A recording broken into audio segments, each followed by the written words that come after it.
Muito bom dia a todos. Que Jesus, o Mestre amantíssimo, ampare a todos nós e nos dê a sua paz. Que os eflúvios consoladores de Jesus recaiam sobre este posto de socorro, sobre esta casa de amor. Bem, hoje nós falaremos a respeito da universalidade da mensagem espírita. Allan Kardec perguntou aos espíritos da codificação, na questão 627 do Livro dos Espíritos, se Jesus já veio à Terra dar a mensagem de realização do ser humano, a mensagem consoladora, se ele já veio nos explicar as primícias do reino dos céus, se veio também nos consolar, para que serve então a mensagem dos Espíritos, a mensagem do Consolador prometido por Ele mesmo, que está na codificação espírita? E os espíritas responderam: é por conta da deturpação da mensagem ao longo dos séculos, dos desmandos do ser humano que desvirtuaram muitas coisas, por conta de seus próprios interesses, e para que fosse explicado para a época contemporânea aquilo que Jesus não pôde explicar à sua época.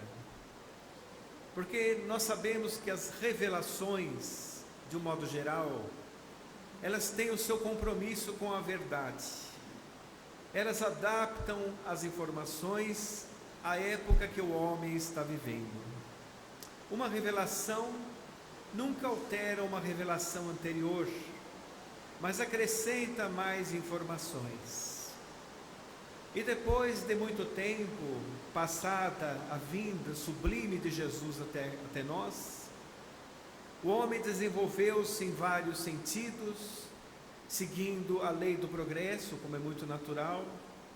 Ele descobriu as ciências, ele conseguiu dar grandes alçamentos de inteligência, consegue já vasculhar o macrocosmo, o microcosmo, a intimidade das partículas, consegue já encurtar as distâncias através dos meios de comunicação cada vez mais aprimorados.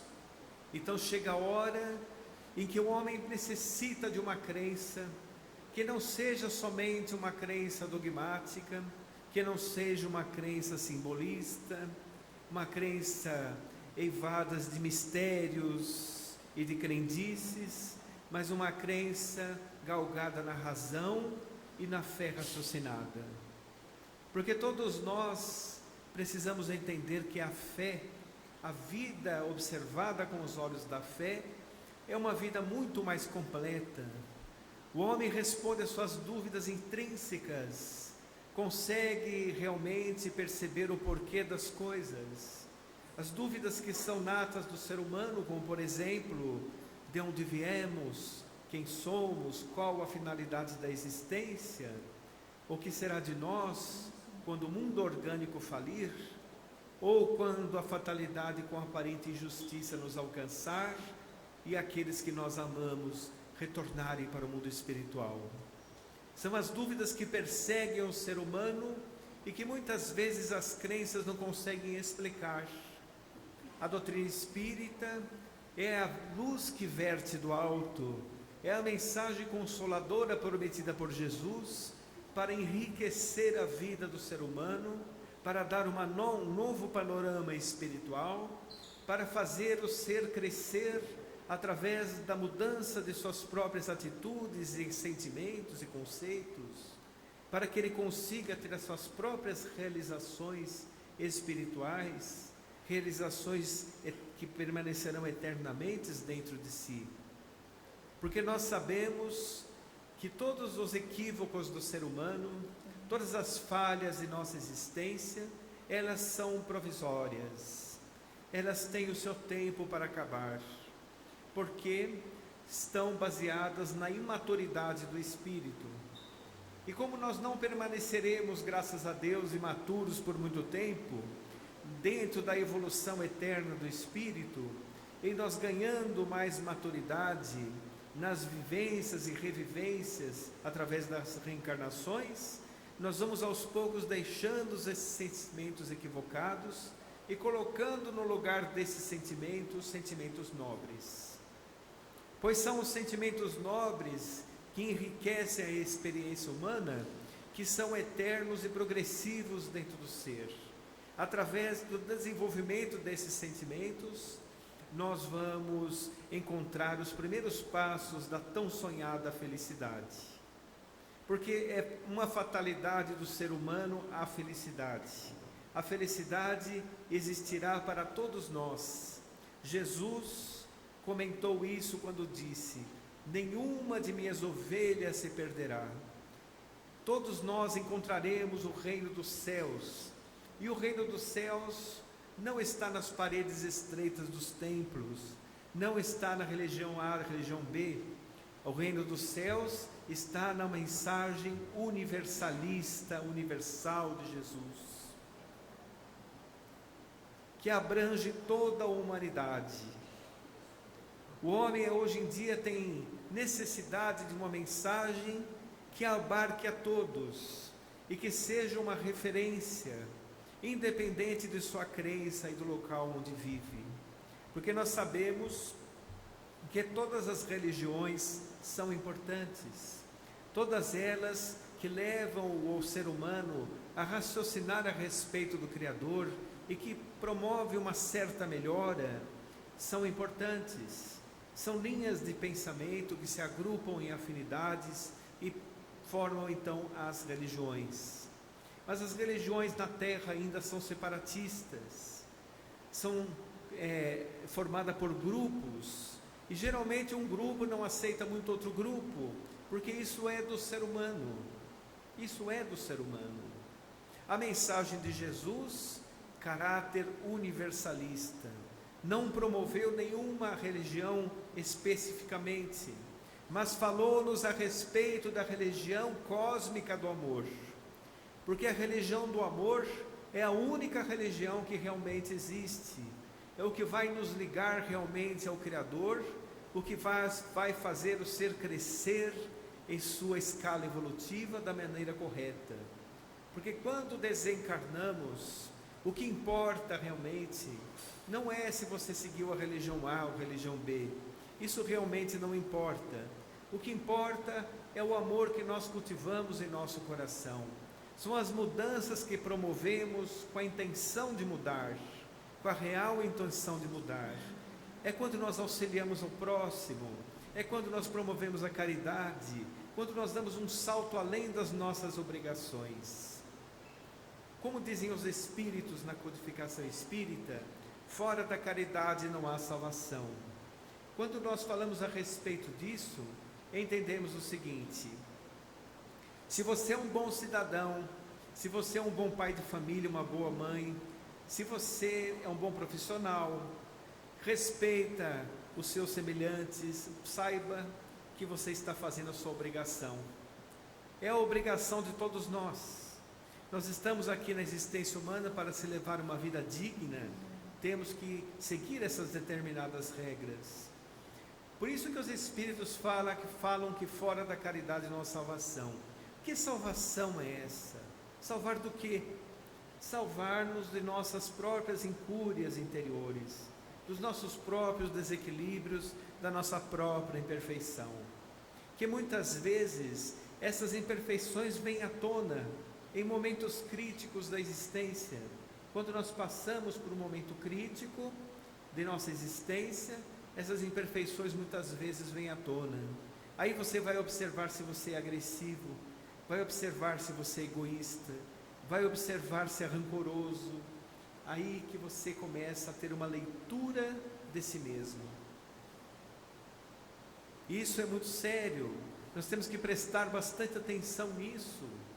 Então, quando nós estamos dentro do processo evolutivo, atentos a isso, a caridade funciona como um excelente mecanismo de aperfeiçoamento do ser. E faz parte de uma coisa interessante, de algo interessante, que é o tema da palestra de hoje, porque a mensagem espírita também tem um caráter universalista. Se você quer uma mensagem para a nova era, muitas vezes as pessoas procuram crenças que falam de uma mensagem única. Podem ter certeza, meus irmãos, a mensagem espírita é a mensagem da nova era, trazida por Jesus e aperfeiçoada e trazida com novas experiências, novas informações, com o consentimento dele, para a época que nós estamos vivendo. Aí, conforme falamos de caridade, a caridade também é universalista, por isso que faz parte do âmago da mensagem espírita. Lá na questão assim, fora da caridade não há salvação, existe no capítulo chamado Lei de Amor, a importância da caridade, está no Evangelho segundo o Espiritismo. Quando se fala assim, fora da religião A não há salvação, está errado. Fora da religião B não há salvação, também está errado. Porque se você não for dessas religiões, você não estará salvo. Não se fala nem fora do Espiritismo não há salvação. Fala a respeito da fora da caridade não há salvação. Porque a caridade abrange a todos. Qualquer pessoa pode fazer a caridade. A caridade é muito ampla, ela é muito ampla, tem várias ramificações. E nós sabemos que existe a caridade emergencial, a caridade de dar o alimento, a caridade de dar o pão, de dar o cobertor, de dar o teto. Existem vários tipos de caridade emergenciais, mas não é só isso. Jesus entendia a caridade conforme explicam os Espíritos no Livro dos Espíritos, questão 828, se não me engano, 828, como Jesus entendia a caridade. Os Espíritos dizem, através do famoso BIP, benevolência para com todos, indulgência com as falhas alheias, e perdão irrestrito das ofensas. Era assim que Jesus entendia a caridade. Notem que é mais uma ação interior do que uma ação exterior. É mais uma ação que parte das conquistas do Espírito. Porque para você ser benevolente, você necessita trabalhar várias coisas dentro de si. Você não pode ser egoísta para ser benevolente. Você não pode ser materialista, você não pode ter um sentimento de vingança dentro de si, ou de antagonismo. Para você perdoar, você precisa ser tolerante, precisa ter tolerância com as falhas alheias, para ser indulgente também. Então vejam, todos nós estamos em um grande campo de trabalho. A terra equipara-se a um grande hospital com caráter de escola. Todos nós estamos aqui matriculados e internados para a recuperação do nosso espírito. Porque o ser humano, apesar de todos os desmandos que ainda existem em nós, apesar de todas as dificuldades que ainda temos como espírito, de entender o processo evolutivo, que para evoluir é preciso ceder algumas coisas, é preciso realmente trabalhar dentro de si arduamente, afastar realmente sentimentos equivocados, senão você não evolui da forma correta. Você vai ter sempre que reencarnar nas reencarnações dolorosas, compulsórias, de provas e de expiações, até poder entender através da dor. Mas não é necessário entender através da dor. Basta você introduzir em sua existência a mensagem bendita do Evangelho. Porque quando o Evangelho de Jesus entra em nossas vidas, é como se fosse uma medicação. É como se nós colocássemos um remédio em nossas chagas morais. E é uma verdadeira cartilha de bem viver. Porque através do Evangelho você consegue entender a forma como você deve se comportar diante do próximo e diante de si mesmo. Certa vez, um amigo espiritual, Natanael, orientador espiritual de nossas tarefas, tem aquele ditado popular que diz assim: faça o que o seu coração mandar. Não é bem assim, porque o nosso coração ainda é evado de imperfeições, de conceitos ainda errôneos e egoístas. Então nós temos que nos basear sempre no Evangelho de Jesus, porque o Evangelho nos diz a forma como nós devemos conduzir a nossa própria existência. E o homem sofre porque rema contra a maré, rema contra o equilíbrio universal. O equilíbrio universal muitas vezes tem uma lógica diferente dos seres humanos. Quando se fala, por exemplo, a respeito de orar e perdoar por aqueles que nos perseguem, por aqueles que nos caluniam, o homem é assim? Ainda não. A maioria não é? Quando fala, por exemplo, caridade com os criminosos, nós pensamos assim? Ainda não. Quando se fala assim, quando alguém te pedir a sua capa, dê também a túnica, dê além do que se pede. Nós fazemos isso? Não ainda.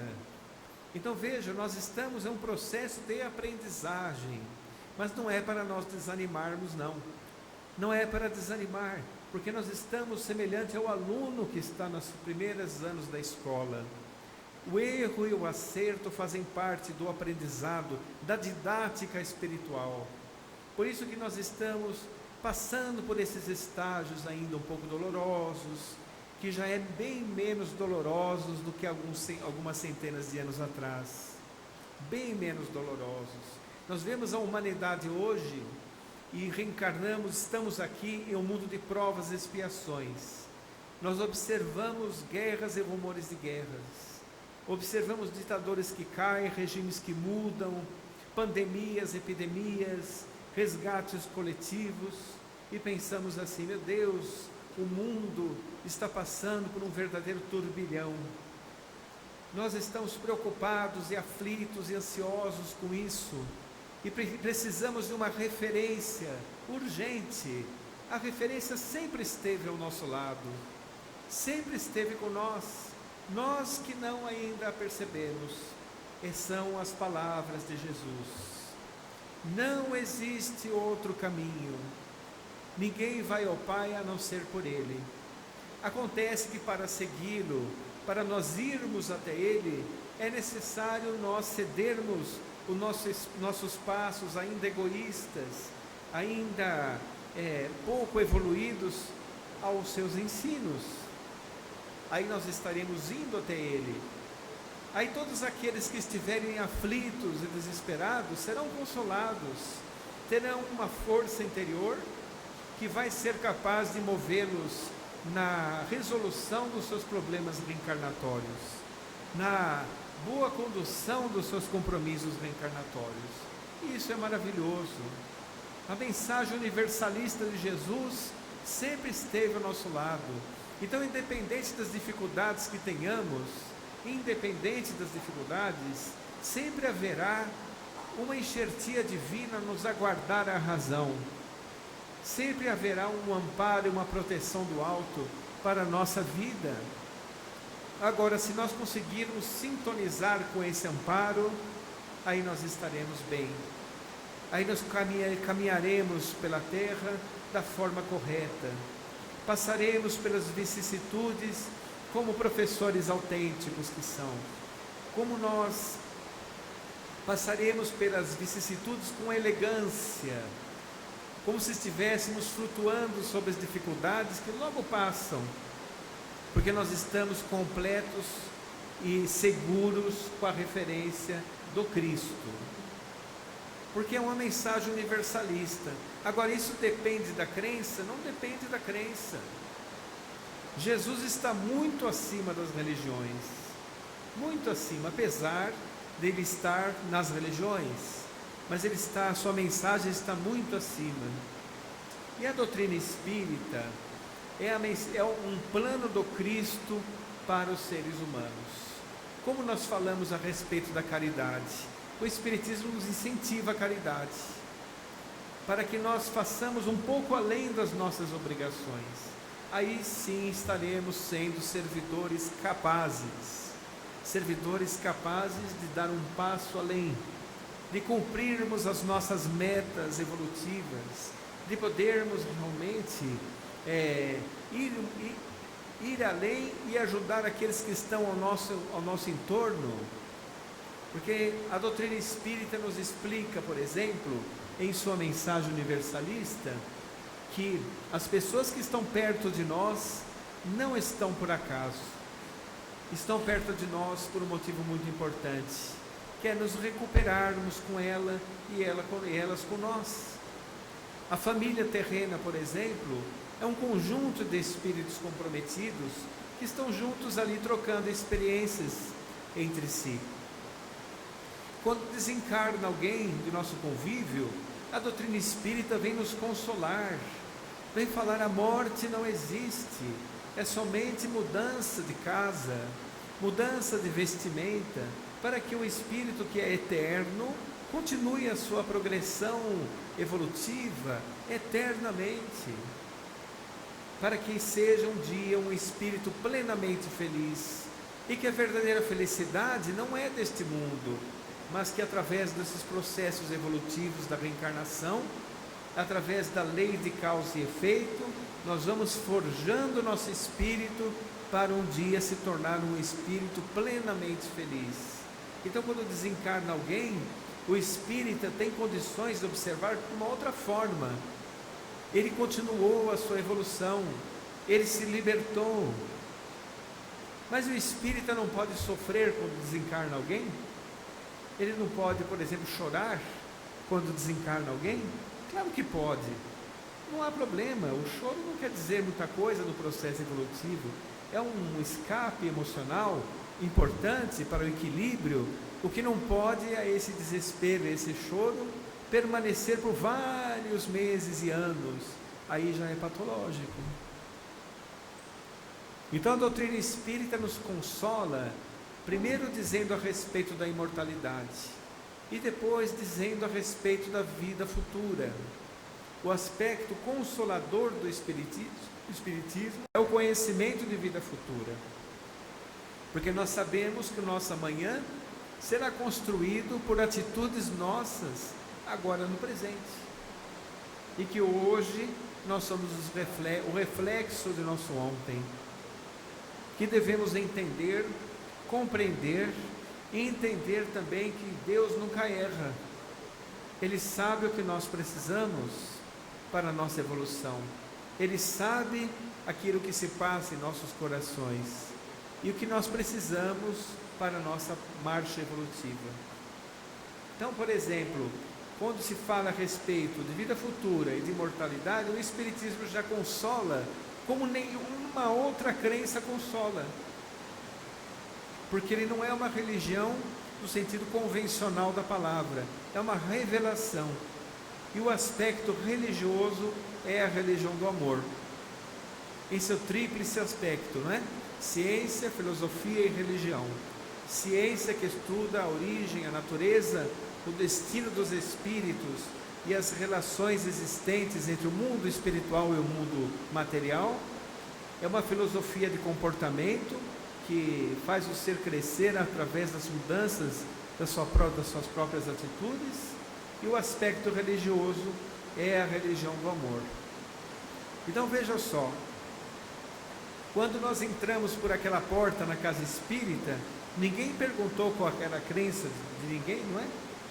Não existia uma enquete dizendo: você qual religião você é? Você é espírita? Então você pode entrar. Você não é espírita, você não pode entrar. Ninguém perguntou. Porque o espiritismo é uma religião universalista. É uma crença que abarca todos os conceitos do ser humano, que faz o ser realmente entender que a sua fé raciocinada o fará crescer e que ele vai ter condições de colocar a sua fé dentro de sua própria existência prática. Então, quando nós falamos que o reino dos céus não está nas paredes estreitas dos templos, é porque o reino dos céus está em nosso coração, ele está em nosso coração. À medida que nós desenvolvermos o nosso coração, nós estaremos encontrando tão sonhada felicidade, que Jesus falava ser o reino dos céus.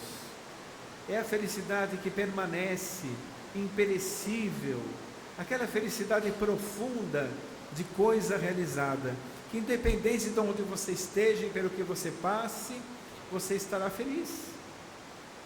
Mas uma felicidade, claro, é galgada na razão, não é? Você não vai, por exemplo, a casa está derrubando, você vai falar assim, eu estou em paz. Não, não é assim. É uma fé com ação, uma fé com obras, uma fé que faz você se levantar de sua zona de conforto e começar a agir. A família está desequilibrada, a família está passando por problemas graves. Se você colocar a mensagem espírita dentro de sua família, dentro das suas atitudes, servindo, por exemplo, para demonstrar como se deve agir, a sua família gradativamente vai começar a mudar. O evangelho no lar, pensamentos edificantes, abster-se de hábitos infelizes, de viciações, isso vai mudando a vibração da família, por exemplo, citamos a família, da família, isso vai mudando a vibração de onde você está. Hábitos infelizes, como por exemplo o palavreado, chulo, se você tirar isso da sua existência, vai ver como sua vida muda, vai ver como sua existência muda. Isso não é um atavismo religioso, não é um moralismo religioso, isso é uma fórmula de bem viver. Procurem fazer isso, façam essa experiência, ao invés de falar uma palavra que deprecie, ou uma palavra que de baixo calão, palavrões, por exemplo, que se usa tanto hoje em dia, procure substituir por um pensamento bom. Verão uma mudança que terá incrível, incrível. Outra coisa são hábitos simples, como um por favor, um muito obrigado, um com licença. A educação, que está um pouco em desuso hoje em dia, não? Eu observo muitas vezes os jovens hoje perderam esse hábito, não é? De respeitar, por exemplo, os mais velhos, de respeitar as pessoas na rua. Isso é muito triste, não é? Isso é próprio do momento de transição que a gente está passando, mas nós temos que colocar essas éticas de vida em nossa existência. A doutrina espírita fala isso, você é responsável por sua vida, tudo aquilo que você plantar aqui, você vai colher, nessa existência ou em outra existência. O plantio é livre e a colheita é obrigatória para todos nós. Então viver é uma grande responsabilidade. Quando nós não vivemos só para nós vivemos para aquelas pessoas que estão em torno de nós também. Nós vivemos para a sociedade, somos parte da sociedade. Então quando nós mudamos a nossa existência, e podem ter certeza disso, quando você compreende realmente o Espiritismo, como sendo o próprio cristianismo redivivo, como sendo o Consolador prometido por Jesus, e coloque o Evangelho em suas atitudes, você verá que as suas atitudes mudam, sua vida muda radicalmente. Algumas companhias já não farão mais companhias a você, né? Você já vai selecionar determinadas conversas, até na televisão, você vai selecionar determinados programas que você assiste, músicas que você ouve. Tem músicas que, pelo amor de Deus, parece uma música saída lá dos umbrais, não é? Você vai começar a selecionar isso, porque as palavras, elas têm muita força. As palavras ficam magnetizadas no ambiente que nós estamos. André Luiz cita que se você der um grito dentro da sua casa, ele repercute vibratoriamente 24 horas dentro da sua residência. Então nós falamos assim, mas eu vivo em um mundo de provas e expiações, a vida é muito dura, a vida é muito áspera. Eu posso dizer algo que eu tirei para mim mesmo. Você pode transformar o seu interior para ser o interior caminhando para uma regeneração. Você pode transformar o seu lar como sendo um mundo diferente. O ambiente em que você trabalha, você pode também modificar com as suas atitudes. Por exemplo, você ouve uma maledicência de alguém, pare em você, você não passa para frente, você já vai mudar. Você quebra aquela corrente de pessimismo e de antagonismo que tentaram fazer de você um instrumento, porque ninguém tem o direito de alterar o seu comportamento. Você é dono do seu interior, é você que vai administrar o seu pensamento, as suas palavras, aquilo que permanece em sua mente. Então, se pararem em você, você não seguir adiante com a maledicência, você está fazendo uma grande caridade no ambiente de trabalho, e a coisa para por ali. Daqui a pouco não comentam mais nada com você. Aí, se o outro fizer isso, a mesma coisa. Vejam, forma uma corrente de benefícios ali importante, que faz com que os ambientes se modifiquem, porque nós estamos acostumados a esperar as coisas caírem do céu, a ajuda do alto um dia virá. Olha, depende do trabalho do homem. Ajuda-te que o céu te ajudará. Essa é a mensagem, porque nós temos que fazer a nossa parte aqui na terra. A própria doutrina espírita, se vocês lerem o capítulo da Gênese, Caracteres da Revelação Espírita, primeiro capítulo do livro A Gênese de Allan Kardec, lá tem um trecho que diz assim: a doutrina espírita não foi feita por completa, nem imposta a crença cega, já que a sua origem é divina, vem dos planos superiores, mas a sua elaboração é fruto do trabalho do homem. Então veja, não adianta nada nós pegarmos essa joia preciosa que é a doutrina espírita nas mãos, ler a codificação de capa a capa, se nós não colocamos esse ensinamento em nossa existência. Porque se a pessoa tem um certo discernimento, uma certa facilidade de leitura, de interpretação de texto, ela consegue entender o que está escrito ali. Mas colocar na existência, aí que está o porém da história. Aí que está o porém. Porque, como nós dissemos nos momentos críticos, lembram-se que aí que os defeitos se afloram? Na doutrina espírita também é assim. Por isso que tem um caráter universalista. Nos momentos críticos da existência, que você vai perceber se você compreendeu realmente o espiritismo. Quando, por exemplo, desencarna alguém, você vai se desesperar, você vai ficar chamando a pessoa desesperado, ou você vai ter aquele lamento de ter se separado provisoriamente da pessoa, semelhante a alguém que vai morar em outro país e se desprende de você por um certo período, mas aquilo vai ser envolto pela razão e você vai conseguir resolver aquele problema. Então você compreendeu que todos nós somos amparados. Não existe desamparo para ninguém. A pior das pessoas da terra tem amparo do alto, porque é um irmão nosso que está em engano, e Deus não abandona ninguém.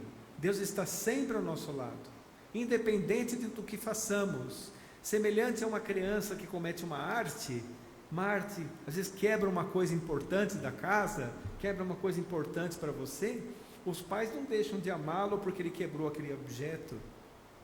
Assim é o amor de Deus por nós, independente do que nós façamos, sempre nos amará, incondicionalmente, mais do que qualquer tipo de amor que nós possamos ter na terra. Deus é amor. Então, quando nós pensamos a respeito disso, vamos entender momentos críticos, quando alguém te ofende, você vai pegar aquela mágoa e caminhar com ela, ou você vai perdoá-lo instantaneamente? Se perdoá-lo instantaneamente, entendendo o equívoco, o despreparo do nosso irmão, você entendeu. Se você caminhar com mágoa, eu perdoo, mas perdão com mas não existe. Não é perdão. Não é verdade? Não é perdão. Se você, por exemplo, é enganado de qualquer forma, Existe muito isso hoje em dia. Você perde a confiança naquela pessoa. Você não pode mais caminhar com aquela pessoa, perdeu a confiança nela. Não é a questão da confiança. Se você perdeu a confiança, é porque naquele momento realmente não podem caminhar juntos. A pessoa não é digna da sua confiança, mas é digna do seu perdão, é digna do seu amor, é digna do seu desejar o bem, porque se você não fizer isso, você vai estar se vinculando negativamente àquela pessoa, vibratoriamente, e vai ter que reparar com ela. Aí não adianta ir lá no templo, de qualquer crença que seja. O bem mais agradável a Deus é quando você deixa a sua oferenda, entre aspas, ao pé do altar, e vai antes reconciliar-te com o teu irmão, para aí então depois ir lá na sua crença. Ou seja, entender que as religiões não são para resolver os nossos problemas. A casa espírita, a doutrina espírita não é para resolver os nossos problemas, que cabe a nós resolver, é para nos dar entendimento, para que nós, mais fortalecidos, possamos ir até os nossos problemas e resolvê-los. Sabe por quê? Porque são nossos compromissos reencarnatórios. Antes de reencarnarmos, nós combinamos com os benfeitores espirituais: olha, eu abusei muito da riqueza, eu abusei muito da inteligência, eu prejudiquei pessoas, e estou vendo lá no mundo espiritual, estou vendo que isso está sendo a causa da minha infelicidade, o remorso é muito grande, então eu gostaria de retornar à Terra numa situação econômica modesta, uma situação intelectual que não me permita dar grandes avanços, para poder cultivar a humildade, para poder me ressarcir com aquele irmão do caminho, encaminhá-lo na existência. Eu quero reencarnar com aquele espírito que antes era antagonista, como meu filho, para que eu possa reparar o erro que eu fiz no passado com ele e reencaminhá-lo na existência, proporcionar progresso para ele. Então a reencarnação é assim, ela faz com que nós preenchemos os vazios deixados por nós em outra existência, recuperemos convívios. Dessa forma nós crescemos. Podem perceber que nos momentos mais difíceis de nossa existência, foram nesses momentos que nós crescemos. Porque você precisa, para conviver com esses problemas, de resignação, não precisa? Você precisa ter humildade para passar pelos problemas? E para conviver com as pessoas antagônicas, você precisa perdoar? Precisa ser tolerante? Então nos força a colocar sentimentos nobres no lugar de sentimentos equivocados, que nos trazem dor. Veja que maravilha que é esse mecanismo evolutivo, que beleza. Então nós não devemos nos queixar. Tem uma amiga espiritual chamada Rúbia, que ela nos falou numa mensagem curtinha, mas muito bonita, falou assim: levanta-te de tua cadeira de queixumes e comece a agir, ou preferias não ter o que possui? Então, quando nossa existência, nós temos que entender os benefícios que nos cercam. Nós temos muitos benefícios, temos sempre um pouco a mais do que merecemos, pela misericórdia de Deus, para nos incentivar para frente. Então você olha em torno, você vê o seu corpo relativamente perfeito, a saúde relativamente boa, você consegue enxergar, consegue ouvir, consegue falar, você consegue se expressar, você tem a família à sua volta, você tem amigos, você tem o seu trabalho, você tem o seu teto. Quando você não tem nada disso, você tem a sua vida. E nessa vida sempre tem auxílio, sempre tem auxílio. Uma vez nós estávamos vendo moradores de rua. Olha, se nós aqui, acostumados com conforto, não é? Porque nós temos uma vida confortável, ou não temos? Temos uma vida confortável, nós vamos sair daqui com essa chuvinha gostosa que está caindo, comer uma farta refeição, nós vamos passear com a família, vamos vamos para a nossa casa, não é? Se nós, com nossa vida confortável, ficássemos 2 dias embaixo de uma ponte, nós pegaríamos uma pneumonia muito grave e desencarnaríamos. Os moradores de rua ficam a vida inteira, têm muito amparo espiritual para passar por sua prova, para passar por sua expiação. Muito será pedido a quem muito foi dado. Essa é uma mensagem muito grave para a criatura humana, porque nós devemos sair de nossa zona de conforto e começarmos a agir. Claro que nós não vamos resolver os problemas do mundo, mas colocarmos a fraternidade em nosso coração é a mensagem espírita que mude a sua existência. Porque se você conseguir mudar a sua existência, você será um espírito que dará os primeiros passos para a tão sonhada felicidade. Porque o que todos nós procuramos é a felicidade.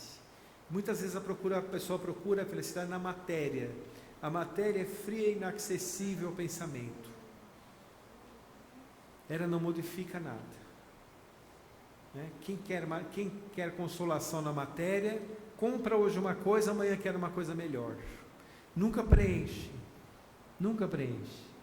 O Espiritismo não é contra a matéria, porque nós precisamos da matéria para vivermos um mundo material, logicamente. Você trabalhou, estudou, você se esforçou, você pode ter coisas, não há mal nenhum nisso. Mas você não pode ter um pensamento materialista, um pensamento que aquilo é felicidade. Não é felicidade, não é? Olha, você se casar, você ter filhos, você ter casa, é importante? Claro que é importante. Traz a felicidade?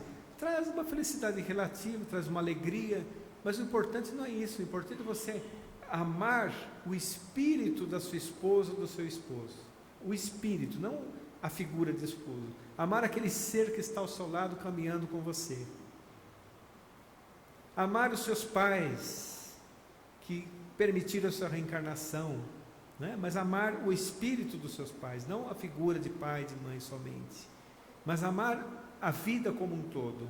Isso vai fazer com que você valorize as coisas.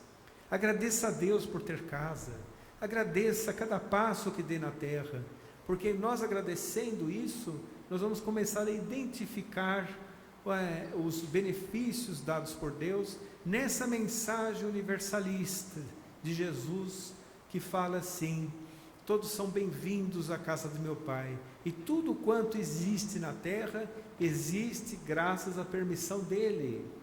Podem ter certeza disso. Todos nós estamos ligados à sua mente divina, ao seu profundo amor por nós, e todos nós precisamos realmente deste amparo, porque se ficasse por conta de nós mesmos, nós não aguentaríamos, nós não suportaríamos. O ser humano encarnado é como se fosse um pouco desmemoriado. Ele está caminhando pela terra um pouco esquecido dos seus compromissos. Vamos analisar como é que é. A pessoa reencarna quando tem uns 20 anos, mais ou menos, que ele começa a se preocupar com alguma coisa da parte do espírito, não é verdade? É assim. Aí a pessoa entra numa faixa de vida chamada vida produtiva. Ele começa a trabalhar, começa a ganhar seu salário, começa a comprar coisas, e quando sobra um tempinho, ele vai se dedicar às coisas do espírito. Aí ele entra numa fase da aposentadoria. Ele fala assim: quando eu me aposentar, eu vou ajudar muita gente. Aí vem aquela aposentadoria maravilhosa do Brasil, gasta tudo em convênio médico e farmácia, não ajudou ninguém. Mas precisa do salário para ajudar? Não. Nós falamos da caridade, não é necessário. Você pode ajudar com uma palavra, com um abraço, com uma vibração silenciosa. Você pode visitar um enfermo, você pode consolar uma pessoa que perdeu alguém, você pode orientar em alguma coisa prática da existência, que tem tanta gente só na vida, não é verdade? Tem tantas coisas que você pode fazer para ajudar. E a pessoa que pensa que vai ajudar depois, desencarna, não ajudou ninguém. Aí vem o arrependimento. Então o momento é sempre agora, é sempre já. Então nunca pense assim: quando eu... Não vai. É a mesma coisa a pessoa que vai ler um livro. depois eu vou ler esse livro. Não lê nunca. Não lê nunca. Tem que ler, pegar o livro e ler. A mesma coisa em nossa modificação interior. Não tenhamos nós medo de evoluir. Às vezes, o indivíduo tem medo de evoluir, acha que vai ficar fora do contexto, independente da sua religião, hein? Nós não estamos falando universalidade da mensagem, lembram bem, né? Independente da sua religião, e tem medo de evoluir, de ficar fora do contexto, vão achá-lo esquisito. E a primeira que acha esquisito é a família. A família vê você se modificando, fala, está meio estranho, está meio esquisito. Vê você lendo o Evangelho, fala assim, e começa a te testar, começa a te provocar para ver se você escorrega. Fala, voltou a ser o que era, não é? Começa a te testar. Aí você fica firme, você não cede. Aí vão falar, está virando fanático. Quer dizer, tem várias coisas que vão te testar para ver se realmente você está num contexto diferente da existência. Mas olha, nós temos que agradecer muito a Deus pela vida. A vida é um verdadeiro presente do Criador. Nossa existência, ela tem que ser valorizada a cada minuto. Não devemos perder tempo com as nossas imperfeições. Se você não sabe fazer uma coisa, se você não dá conta de algumas coisas, pare e silencia. Silencie e converse com Deus. Porque Deus fala conosco no silêncio das nossas almas. A glória de Deus deve ser cantada em vários níveis de entendimento. E preenche a nossa vida como nenhuma outra coisa consegue preencher. Nenhuma outra coisa consegue preencher. A lição do Evangelho, do Livro dos Espíritos, fala assim: tudo aquilo que o homem não fez, foi Deus quem fez. Então nós estamos na grande casa universal. Nós somos os construtores de um novo amanhã, todos nós. Por isso que Jesus disse assim: vós sois o sal do mundo, vós sois a luz da terra. Luz porque nós temos luz dentro de nós, ainda não percebemos, mas temos. Sal da terra porque qualquer substância que se salgue modifica o meio, não é? Mas se o sal estiver insalubre, não servirá. Então nós somos o sal da terra, nós podemos modificar o meio em que nós nos encontramos e podemos também colocar a luz sobre o alqueire para que possa iluminar a todos, com a mudança de nossas atitudes e condutas. Então, quando nós pensamos no Espiritismo, vamos pensar numa mensagem universalista, que é a mesma mensagem de Jesus. Vamos sermos pomicultores de bênçãos. Vamos espargir realmente esses ensinamentos, essa nova conduta, dessa mensagem para a nova era, que é a doutrina espírita, para todas as pessoas que necessitarem. Se aquela pessoa não compreender, não tem importância. Observe nossa conduta. Observe a maneira como nós tratamos. Importante é nós realizarmos o nosso trabalho. Eu gostaria de encerrar essa palestra com uma prece de Maria Dolores, psicografada por Chico Xavier. Uma prece muito bonita que fala um pouco a respeito do que nós falamos. Eu agradeço muito a atenção de todos. Nós estamos falando alguns conceitos doutrinários, conceitos que fazem mostrar que a doutrina espírita realmente abrange a todas as criaturas humanas. Se ela ainda não está em todos os lugares do mundo, ela não está com o nome de Espiritismo, mas através de vários meios de observação do ser humano, estão chegando às mesmas conclusões que o Espiritismo já prega há 160 anos, porque é a revelação prometida por Jesus. Os meios científicos, filosóficos, acadêmicos estão provando tudo que o Espiritismo já fala: a crença em Deus como a inteligência suprema do universo, a causa primeira de todas as coisas, estão provando a reencarnação, estão provando a imortalidade, a mediunidade, a pluralidade dos mundos habitados. Logo eclodirão essas informações, por ser a doutrina espírita a maravilhosa ciência da observação, a maravilhosa filosofia de comportamento e a religião cósmica do amor.